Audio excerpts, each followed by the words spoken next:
I'm Susan Altman. I am on the board of ArtsMedford, which is a volunteer-run nonprofit in Medford that nurtures creativity, supports artists, and works to reflect the community that we live in. We make art more accessible to all by removing barriers to participation and bringing programs into the community.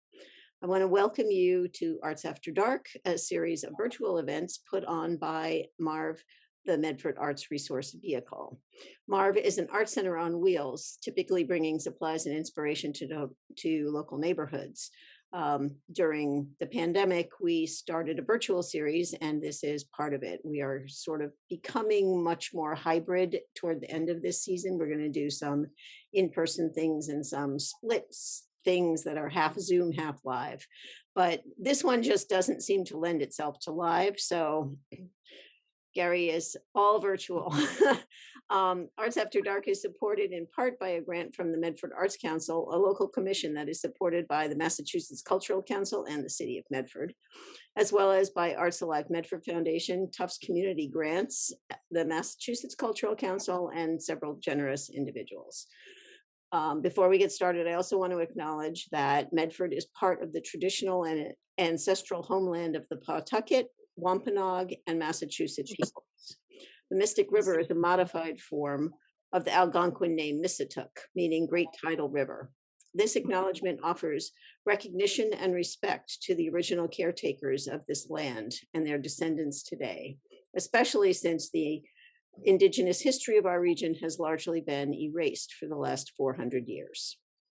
I want to thank you for coming tonight, and I want to thank the Arlington Center for the Arts and Pam Shanley, who is now on this Zoom as well, for helping us to set this up and inviting several really stellar artists, including Gary Hawley, to join us tonight. So Gary is, as you all know, I'm sure, a woodturner of fantastic talent in Arlington, and I love all his pieces and I want them all. I need a museum to put them in though, because I don't think I can fit them all in my house. And so I'm really excited to see Gary show us some of the ways that he does his work and how he creates these spectacular and very exacting pieces.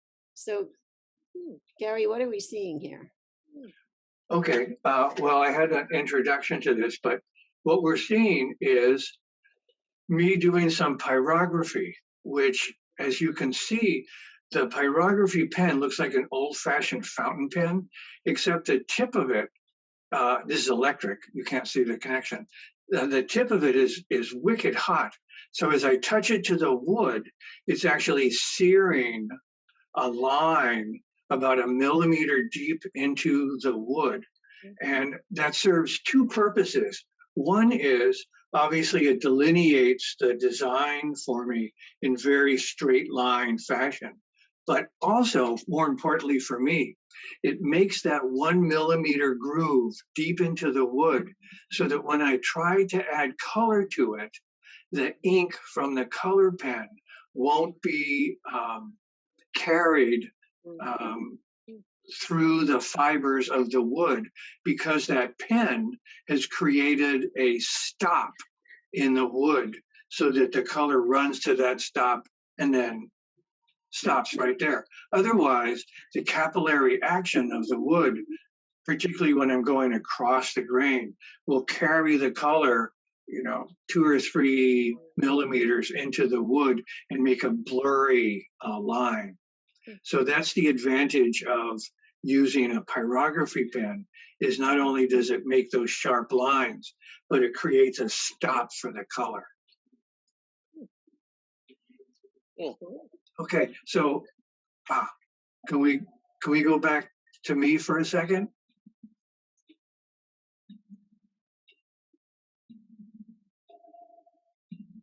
So I'm going to pin Gary's video so he's always on the main screen. So I can't hear you, Susan. Okay. There we go. Yeah. Okay. Should I do a little intro? Yes. Okay. Okay. As means of an intro, I will say that I am not a production woodturner, and that means that time efficiency is not a great concern for me. If something isn't fun, I have no interest in doing it.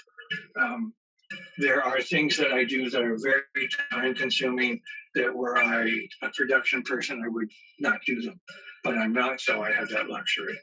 This is where it all began. I don't know how well you can see this, but sixth grade shop class, right? The instructor gave us, as you can imagine, sixth grade, a very detailed diagram with very detailed instructions about how to construct an alligator. So I got about halfway through my project and all the proportions were wrong for an alligator. So I changed it into a crocodile. And I knew what was going to happen when I took it to the, when I was done and I took it to the instructor. I said, I handed it to him, and he said, of course, you didn't follow directions. And I shrugged, and he looked it over. He handed it back to me, and he said, I like yours better. And that was all it took. So I've been working with wood in one way or another ever since. And I started out as a furniture maker, and then I was a metalsmith, and now I find myself doing mostly wood turning because I find it the most meditative and rewarding of all the different ways that I do things. So this is what I start with, right? Just a chunk of what in New England we call sugar maple. The rest of the world calls it rock maple because it is literally part of a rock. And when I get it, I cut it into circles, or sometimes, I don't know how well you can see this piece of birch, but I get my wood from a sawmill in New Hampshire. And I do that for two reasons. One is they only take down trees that need to be taken down for one reason or another. They don't do clear cutting. And they save pieces of wood like this for me. So you can see the really interesting pattern of it. So what I'm going to show this evening is how I do embellishments. But there are times when I get a piece of wood like this and I think, that doesn't need anything from me. That piece of wood is just fine the way it is. And let's see if I'll show you. This is another smaller piece. And I don't know how well you can see that, but it's a beautiful piece of spalted maple. And as you can see, I did nothing to it but turn it into an interesting shape because that's all it required from me. I love this piece. So that's often what I find is that the maple in particular lends itself to embellishment because it has that lovely cream color to it. And it also takes on a really nice finish. So when I started, as I said, I was doing a lot of metal turning.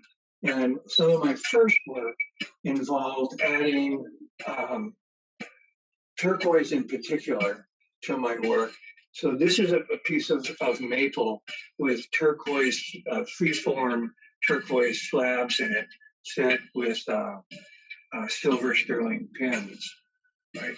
And sometimes all I do is put a layer of beads around to these little tiny turquoise beads, right?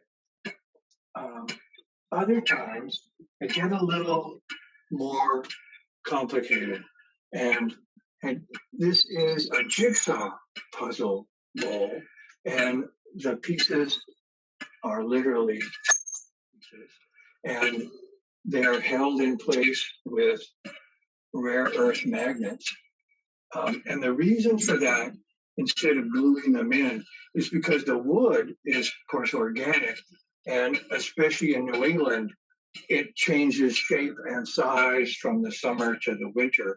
And if I glued in these metal pieces in the winter, you hear it ding, and one of them would go flying off because the wood had changed shape.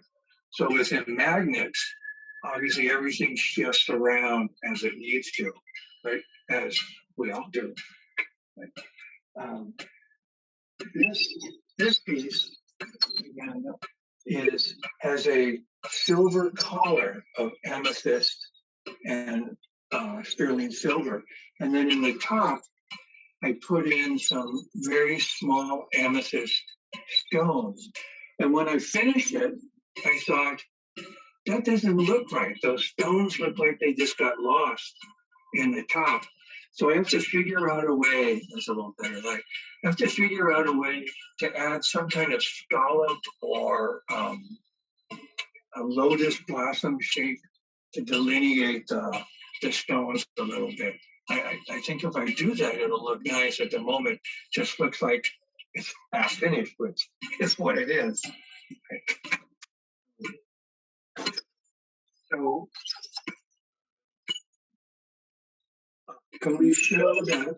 Oh, I know. So I want to show you the couple of things before we get into it. I also use some dyes. This is a green dye. And the reason it also has, well, I use dyes sometimes instead of paints, if the wood has a very nice texture like that, a very nice figure, right? And the advantage of dyes over paints or stains is that they sink into the wood and leave the wood, the flavor of the wood and the texture of the wood apparent. But the disadvantage is they're very tender. So the reason you're seeing that shine is that I put a resin, a 2-part resin over that in order to do two things. One, to protect the dye, and secondly, to help protect the color from the ultraviolet rays, because almost all pigments eventually fade if you leave them in the sunshine. Oil paints are one of the better. Watercolors are one of the most sensitive, but dyes like this do fade. So I spray them with an ultraviolet filter, and then I put the resin over it to try to preserve that color, and of course protect the wood at the same time. I also wanted to show you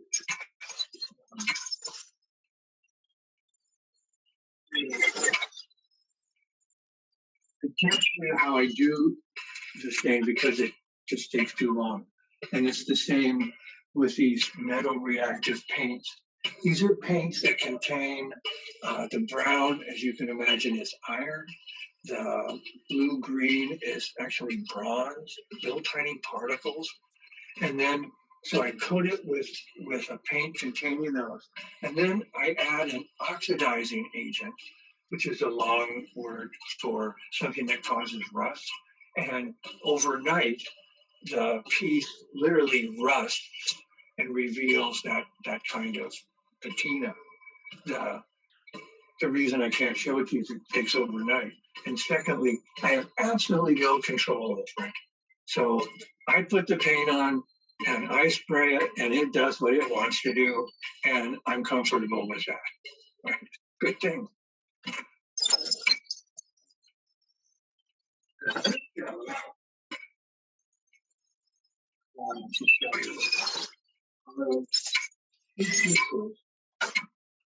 This is the more complex of the two. And this was done just as you saw on the earlier video. And the designs are what's called Zentangle. And if you go on YouTube and you search out Zentangle, you will find literally 1,000 really sometimes simple and sometimes wicked complex designs. And that's what I've done, is pirate with some alterations, because I obviously have a round um, environment to work in. Okay? Um, and I've used those to design that pattern. The one that you saw in the video is much like this one. And what I've done here is, as you saw earlier, use that pyrography pen to make a series of straight lines. And then I used a Bic pen that's color fast to add colors to the places where the lines interact. And Susan, if you can play the second video, we can see that. There we go. There. Now you can see the Bic pen that I have. And I use Bic because the color fast properties of it are better than a lot of the other pens. Like some people use Sharpies, but they do fade relatively quickly. And they also do something called mesmer, better known as color shift, depending on what angle you look at the color at. So they're black. If you turn it slightly, it becomes purple, which I don't mind when I use, I was going to point at the screen, when I use a black surface around the rim, it's okay with me if you turn it on edge and it looks purple slightly. So what I'm doing is just filling in spaces sort of randomly, sometimes in the, as you can see where the points of the triangles are, sometimes in the middle of where the triangles intersect. And I'm still getting the hang of using color. I'm still not sure how to do that. And when we get to a later video, I'll show you more about what I mean. So this is what I'm trying to feel more comfortable with, is the use of color. And these are acrylic paints, and I use, most of the time, I use Liquitex acrylics for two reasons. One is I can get them at the local art store, which I like to support. And secondly, they're very good about telling you how color fast each of their colors is. And I appreciate that. Sometimes reds, for some reason, when you put them on, are very dominant. And then a week later, they've become kind of a reddish orange. And 2 weeks later, they're barely there. So I appreciate the fact that when I'm looking through the paints at the store, if it says 1, I know I've got one that's going to last. If it says 3, I move on, and that's not going to work for me. So these are acrylic paints, and they are a lot of fun, partly because since they're acrylics, you can change the density of them, the viscosity of them easily, and make them either thin or thick, depending on what effect you want to have. And when I'm doing things like this, what I did was to put, I don't know how well you can see it, I put the paint actually on the inside here, and then I used a flat, actually it was a thing they used to spread icing, and I just pulled it across like that. So the paints went over each other, and then because of their different densities, they begin to separate. Some rise to the top, some move to the one side or another, and you end up with an interesting effect. Again, I don't have a lot of control over it when I do it this way, but I think it comes out really cool. And again, I put on a resin to seal that off.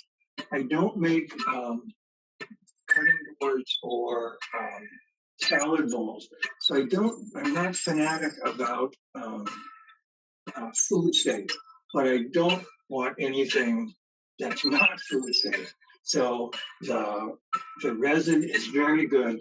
The carnauba wax, which I use in the center, is completely natural and completely food safe as well, even though you wouldn't use this for a salad bowl. I don't want anything, obviously, that's toxic. Okay.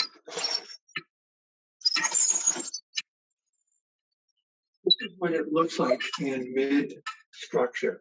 So I've taped the edges because I was just before I put on the resin, and then I put it on, but as you can see, it's all run into the center.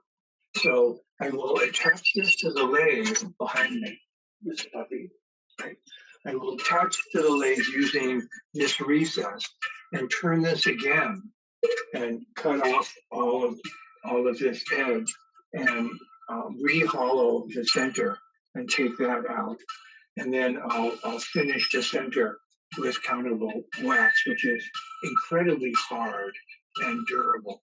And it doesn't give a super shiny finish, but it gives a very nice, a subtle glow to things. Okay. And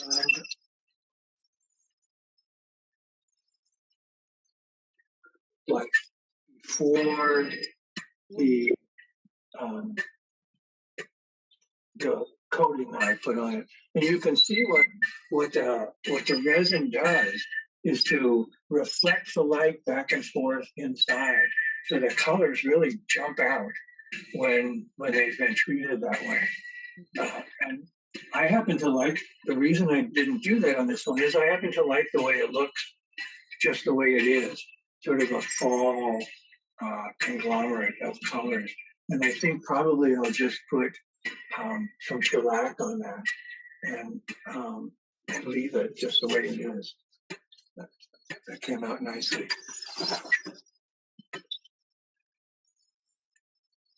This is the piece I'm going to show you how I did in the next video.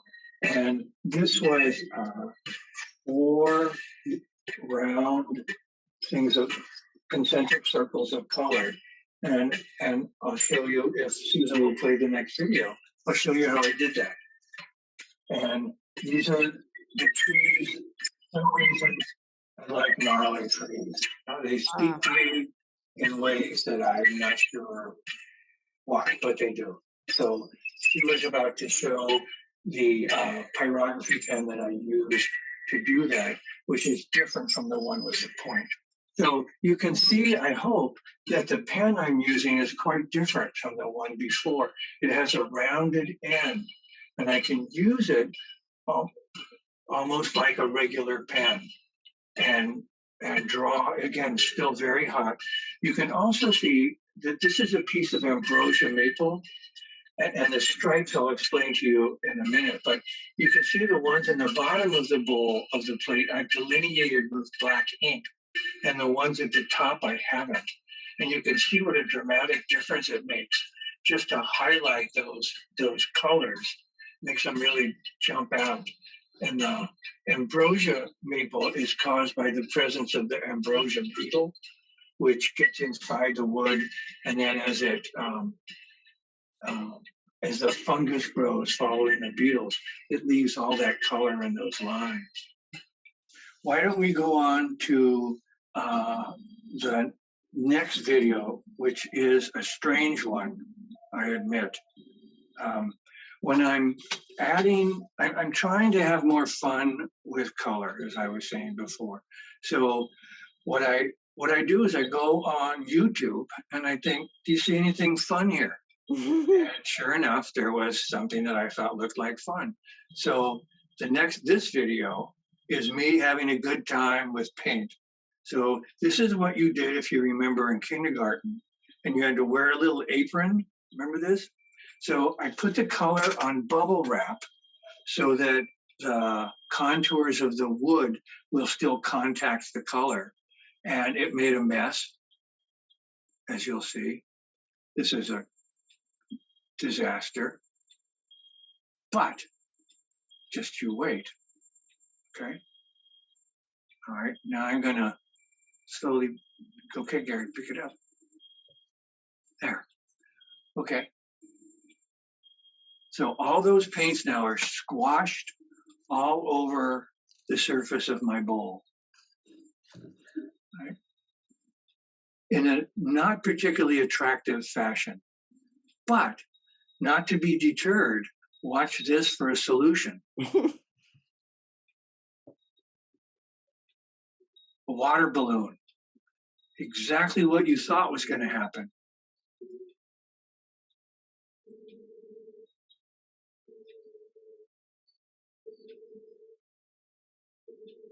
What made you think of a water balloon? It's so perfect after you've applied that, but I never would have thought of it. I wouldn't have either. This was, I'm not sure where I saw this first, but I didn't invent this. I saw this. And you can see, actually, it does make some really interesting patterns. Beautiful. Yeah. Yeah, I wish I could take credit for this, but I saw this somewhere. The execution you can take credit for. I can. For sure. Right. And having it ready. Okay, that's, hang on again. Okay, so let's go on to the next video. Okay. Which is one of my favorites. Because, so what I've done is I've coated a piece of wood with just regular white acrylic paint. And these are now acrylic paints that I'm adding to it.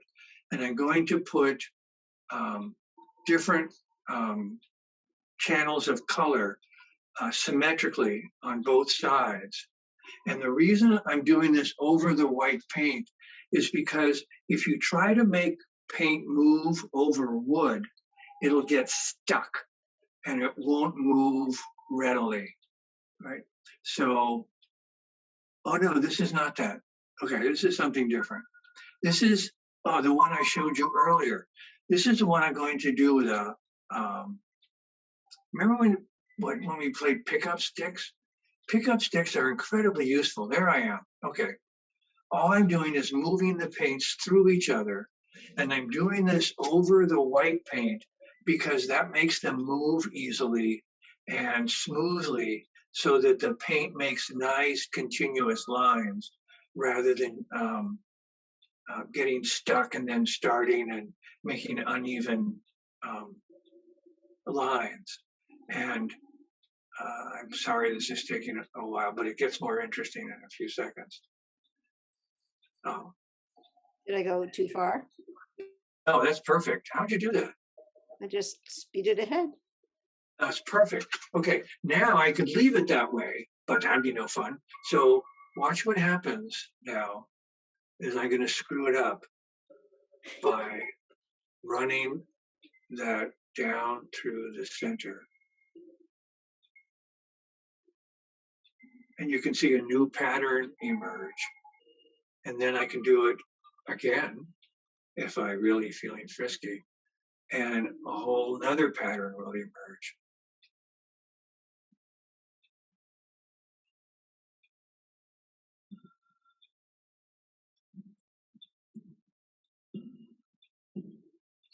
And continually doing that as long as I want.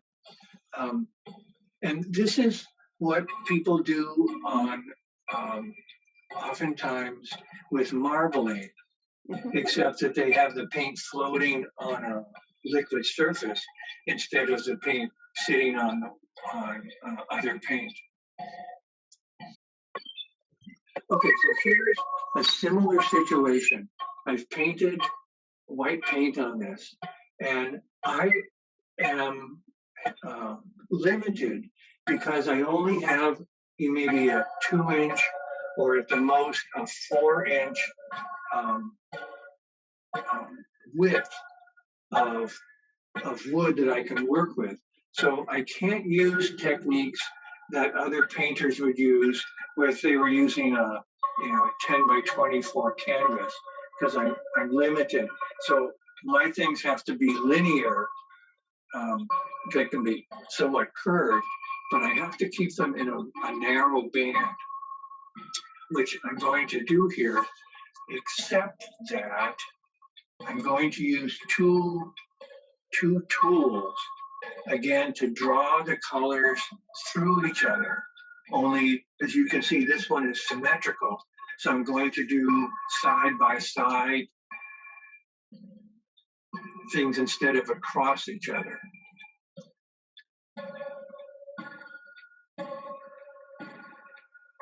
and I'm just adding color for fun.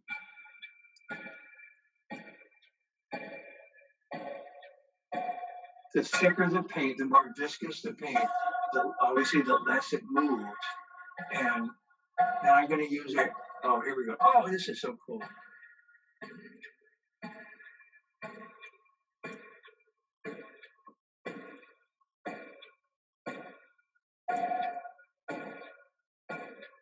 And here's my icing spreader. Incredibly useful tool.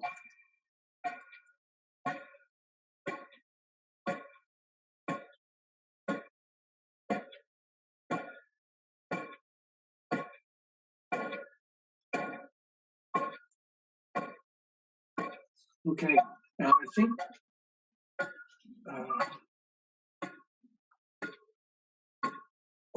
I think the next one is a close-up.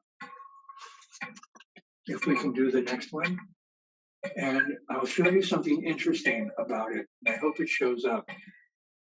There we are. Can you see on the top part of that, the blue and the yellow, there are little tiny dots in it? Am I the only one that can see that? Yes. Okay. Oh, we can see them. Yeah. Hold on a second.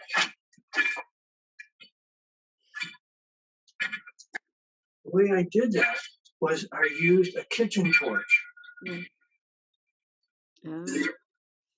it with a kitchen torch. And what I meant to do was simply to pop the air bubbles and drive them out so that I got a nice smooth surface. But what happened is it also caused colors to rise and fall for reasons unknown to me and make all those little cells.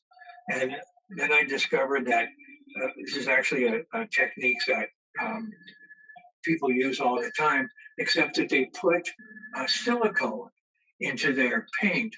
And then when you hit it with a torch, the silicone rises to the surface. And since it's not soluble in water, which is the acrylic paint, it makes these blisters of really interesting colors. But I can't do that because I don't have the room. This is even wider than I would be able to use on a real piece. I'd have to do this in half that space. So I'm limited in that respect. So I can't do things that require big surfaces. Okay, let's go on. Let's go back to me. And let's talk about this guy. This will look familiar to some of you. Right? This is my attempt at playing with color.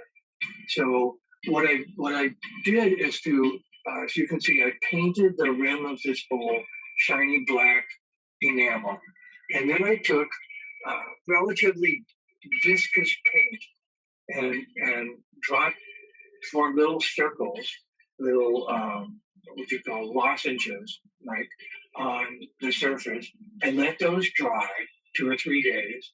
And then I took another different color paint and then sort of just had some fun adding color upon color upon color. And the fun thing is, I don't know how well you can see, is that if the paint is not very viscous, it flows into fairly large circles that are fairly thin. If it's thick, if it's really viscous, you get Hershey Kiss shapes, little pyramids of color. And then I'll show you in the video with a special kind of plastic bottle, which I'll show you. You can add all kinds of interesting shapes and colors. So let's show that, Susan. That should be 2610. Oh, there we go. So these are the coolest little dropper bottles. They have these needle tips on them. And as you can see, what it does is it allows you to make these little tiny additions to the tops of these colorful little blobs. And you can add come on. You can add all kinds of shapes using these. And I'm telling you, it is addictive. When you start playing with these, you can interrupt and add different colors in between. You can make little worms by adding eyes. You can do all kinds of really interesting shapes. I'm also going to do, I think, some dots. Oh, there I'm going to, what is he? Skeleton. Yeah, adding the head to the worm.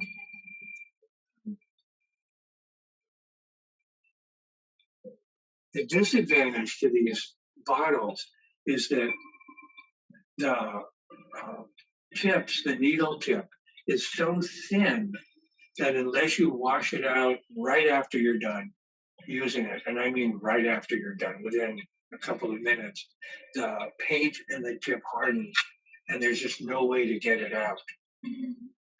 So you can see the detail you can add to the piece using these. And again, it all depends on the viscosity of the paint. Okay, and the next one. That looks similar.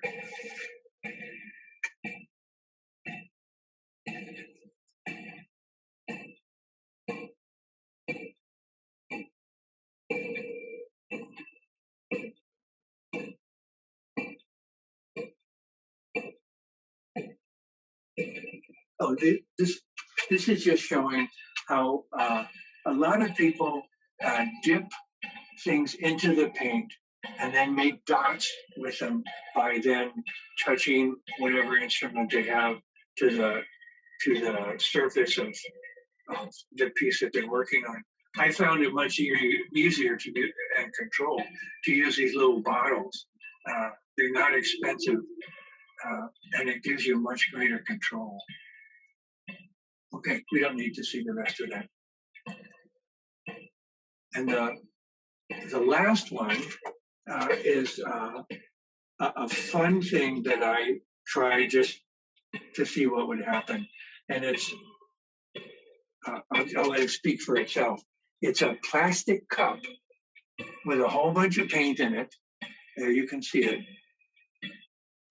And again, I've coated the surface with white paint so that the paint can flow. And watch what happens.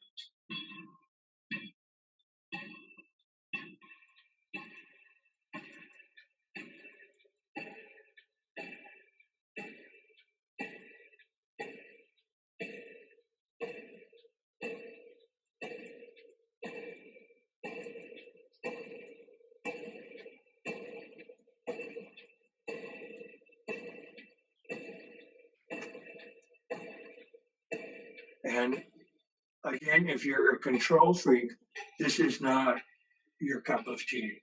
I've done 3 or 4 of these. They all come out different. And oh, now I'm popping the bubbles.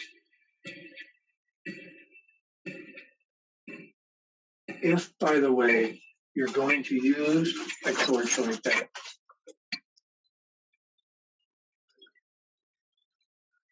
I highly recommend one of these little fire extinguishers. They're not the big ones that you might have in your kitchen. They're only 13 or 14 bucks, and the top comes off, and you spray them, and it's great for putting out little small fires. So I think the last one is no, that's it. Okay, so the next question, of course, would be where to go from here. And the answer is there are so many interesting paints now that there's just no end to the variety that you can find at the local art store. I've tried glow-in-the-dark paint. That's about as interesting as you can imagine. I see you, Julie. It's wicked boring because it only glows for about an hour and it has to be dark. Not really exciting.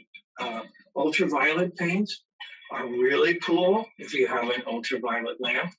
Otherwise, they're really boring. But there are paints, metallic paints, um, fluorescent paints, all kinds of really cool paints that I have yet to experiment with. And what I'd like to do is begin to combine them and see what happens when they mix together. And I'd also like to try alcohol inks. They don't work well on the wood, so I would have to coat the wood with the resin, and then do the alcohol inks on the resin, and then put a second coat of resin over the alcohol inks.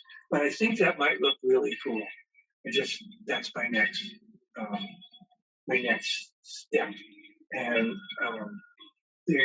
some woodworkers now are burning the wood with their torches, and it makes sort of a charcoal briquette effect. I have mixed feelings about that. It doesn't seem to me something you ought to do to wood, but hey, I'll try it once. So that's where I am. And Can we ask you a few questions? yeah, any questions, any comments?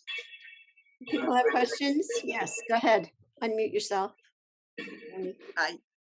So this might be a really stupid question, but I'm going to ask it anyway. So way back in the beginning, when you did the one with the little jigsaw puzzles, Yes. so do you put the rest of the pieces together so that the whole, was it a bowl? I don't remember. Yeah. So that the whole piece is filled with those pieces? You didn't end it there, did you? Oh no. Yeah. No, I put it away because I didn't want to lose the pieces. No, the puzzle part goes all the way around and fits perfectly. Yeah, it's one piece of bronze that fits around there, and then I cut all the jigsaw shapes on it. So that's one piece of metal. It's not a whole bunch of little pieces fitted together. It's one piece that fit perfectly, and then I just cut all those shapes. So each time I cut a shape, I was cutting two pieces of the puzzle. But then at the end, when the whole thing's completed, it's like a completed puzzle around the piece. That's very cool. Yeah, I like it too. And the iridescent paints blend from one piece to the next piece. So it's not as if each piece is separate from the other pieces. It all blends together. Cool. These rare earth magnets are unbelievable. They lose 1% of their attractive power every century. Yeah, wow. Which just amazes me. Unfortunately, they do require rare earth metal, so I don't do anything that requires dozens of them, but I do use them periodically, along with, I don't know if you noticed on that puzzle piece, the back, each piece had a magnet on it, but behind it was the same kind of magnet you use on your refrigerator magnets. Oh. So you can buy that, by the way. It's very inexpensive, and it sticks on anything that's metal. So I just put a strip of that glue with silicone glue so everything could move, and then the magnets and stick right onto that. Cool. I like that. Can you show I love the fact you still got your crocodile. Yeah, I have no idea how I've maintained that over, what was I in sixth grade? I must have been like 12. So that was some number of years ago. I think it's the only thing I have that dates back to that time. Cool. But what's really cool is your teacher's reaction could have led you to where you are now doing this. His reaction was phenomenal. I completely expected quite the opposite. Yeah. I expected him to say, one of the important things is learning to follow directions. Right. Teacherly kind of thing to say. And when he handed it back to me and said, I like yours better, it was like, yes. Right. That's very cool. And the rest is history, right? Right. Rest is history. So Gary, I have a question about the white paint. So when you put the colors over the white paint, is the white paint still wet? And so melding Yes. it also? Oh, good question. Yeah, the white paint is still wet so that everything can move easily and have no sticking points where the paint stops and then runs over itself. Everything is able to flow. Yeah, Okay. good question. I wasn't sure by the video. And why doesn't the white paint start to bleed through? That's white paint. White paint has metals in it that make it very dense, so it tends to stay on the surface. And in fact, you get interesting effects if you put white paint on top. It will begin to sink through the other colors and carry other colors with it. Yeah, they tried it with black paint and thinking, oh, that'd be interesting, but it didn't work nearly as well. Yeah, good question. Well, I give you a lot of credit, Gary, because I picture myself doing these things and experimenting the way you are and have the way you have it come out really nice. I just shudder to think what it would come out like if I played around the way you play. Well, retiring for me was a huge step in the right direction. I didn't realize how much of my brain was taken over by getting ready to teach every day. Even in the summer, I was planning out labs and how I would interest my students and whatever. And being able to think about having some fun over the next couple of days with paints without, how am I going to teach this? I don't want to. Somebody asked me if I would teach them how to do this. And I politely said, no, I don't want to do that. I'm done. This is for me and it's for fun. Well, you did a good job teaching tonight. Yeah. This was fabulous. But you know what? I think if the fact that it's recorded, I can see where art students would get a lot out of just watching this record. Yes. Absolutely. So you wouldn't have to teach ever again, but it's already I like the sound of that a lot. yeah, because it's really fascinating and it would give a lot of people some techniques. So Yeah. What struck me is how you combine your interest and knowledge of chemistry with what's going on with the paints and the phenomenon of how things interact with each other, understanding the composition of different paints and other substances, and then just as any kind of chemistry experiment, observing what the results are, and then taking it the next step forward from there, depending on whether it was successful or not successful. that's true. The process, not being an artist myself, the process of how you evolved with these techniques is fascinating to me. That you think about it very analytically, even though it comes out in an aesthetic form. Yeah, it surprised me actually. And one of the short videos that we didn't have time for, I took some acrylic paint on a white background and put a drop of alcohol on it. And the two are immiscible would be the chemical term. They don't combine. So when the alcohol hit acrylic paint, it spread out into a snowflake configuration. Wow. And wow, that's pretty cool. And when I tried to figure out why it would be a snowflake, I got bogged down in the mathematics of it. But Paul, you're right. It is fun for me to think about the chemistry and the physics behind all of the things that are happening. And it's true when I'm working on the lathes too, and I'm trying to figure out what speed to have the lathes spinning at really is a reflection of the hardness of the wood and whether I'm cutting across the grain or along the grain. It's actually very complicated, and it's one of the nice things about this last year and a half with the isolation of COVID was being able to come down here into my shop and think about all those things instead of what was going on out there. Right. Yeah. You made great use of a year, I must say. Absolutely. So where can people buy your purchases, Gary? Well, I have an Etsy site, which is From the Forest Design. uppercase letter for each word. And I'm also right here. Right, in The artist DI. DESIGN. Oh, design. Design. Okay. I like your backdrop. I like where you're sitting. That's very cool where you're sitting with the Stuff. yeah. Yeah. When Susan and I were first setting this up and there were technical difficulties, she said, maybe you should go somewhere else. And I said, Susan, I can't. We got to do it here. So she figured out how to solve most of that. Yeah.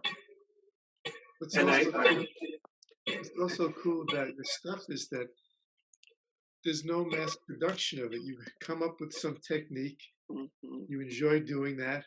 A lot of it's for your own gratification, but it creates these unique pieces that you're not just knocking out stuff in order to sell them. Said at the beginning.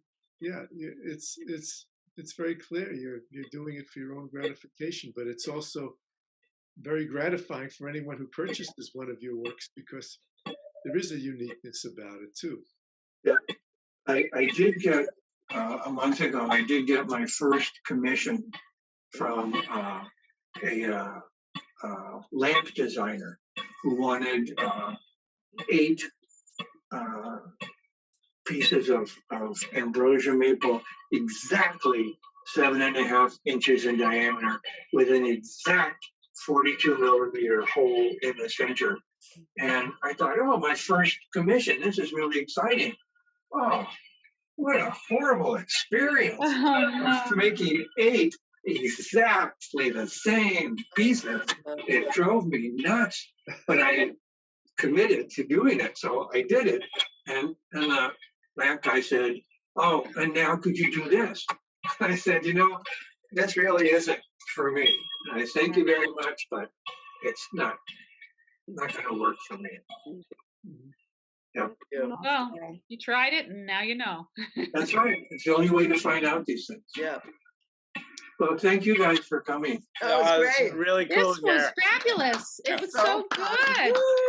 Thank you. I have much more of an appreciation of what goes into your works now. Totally. As far as you're thinking about it, you're planning it, you're executing it. It's a real labor-intensive kind of a thing, both physically and cognitively. Yeah. All right. Take care, everybody. It was great to meet you all. Thank you. You too. Bye-bye. Thank you. Bye. So, Night, everyone. Bye-bye.